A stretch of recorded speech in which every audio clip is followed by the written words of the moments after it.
VR నెడుం చెలియన్ గారు తమిళనాడు రాష్ట్రానికి రెండో ముఖ్యమంత్రి మరియు ఆయన తమిళనాడు రాష్ట్రానికి 7 రోజులు మాత్రమే ముఖ్యమంత్రిగా పనిచేశారు. ఆయన తమిళనాడులోని తిరుకన్నాపురంలో జన్మించారు. ఆయన అన్నమలై విశ్వవిద్యాలయం నుండి తమిళ సాహిత్యంలో మాస్టర్స్ డిగ్రీ మరియు డాక్టరేట్ పట్టా పొందారు.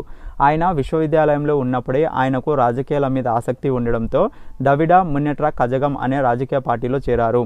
ఆయన 1962 సంవత్సరంలో తమిళనాడు శాసనసభకు ఎమ్మెల్యేగా ఎన్నికయ్యారు. 1967 సంవత్సరంలో డిఎంకే పార్టీ అధికారంలోకి రావడంతో నెడుం చెలియన్ గారు ఆ పార్టీ నుంచి విద్యాశాఖ మంత్రిగా పనిచేశారు. 1969 సంవత్సరంలో సిఎన్ అన్నాదురై గారు మరణించడంతో నెడుం చెలియన్ గారిని తమిళనాడు రాష్ట్రానికి ముఖ్యమంత్రిగా నియమించారు. కాకపోతే ఇక్కడ నెడుం చెలియన్ గారు 7 రోజులు మాత్రమే తమిళనాడు రాష్ట్రానికి ముఖ్యమంత్రిగా పనిచేశారు. దాని తర్వాత కరుణానిధి గారిని తమిళనాడు రాష్ట్రానికి ముఖ్యమంత్రిగా నియమించారు.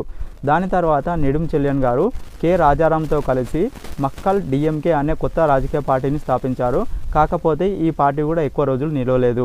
దాని తర్వాత నెడుం చెలియన్ గారు మళ్ళీ ఏం చేసిరంటే ఏఐఏడిఎంకే అనే పార్టీతో జయలలితతో పొత్తు పెట్టుకొని ఆ పార్టీలో చేరిండు. కాకపోతే ఆ పార్టీలో కూడా విభేదాలు రావడంతో ఆ పార్టీ నుంచి బయటకు బహిష్కరించబడ్డారు. మరిన్ని ఇలాంటి వీడియోస్ కోసం ఛానల్ని సబ్స్క్రైబ్ చేసుకోండి.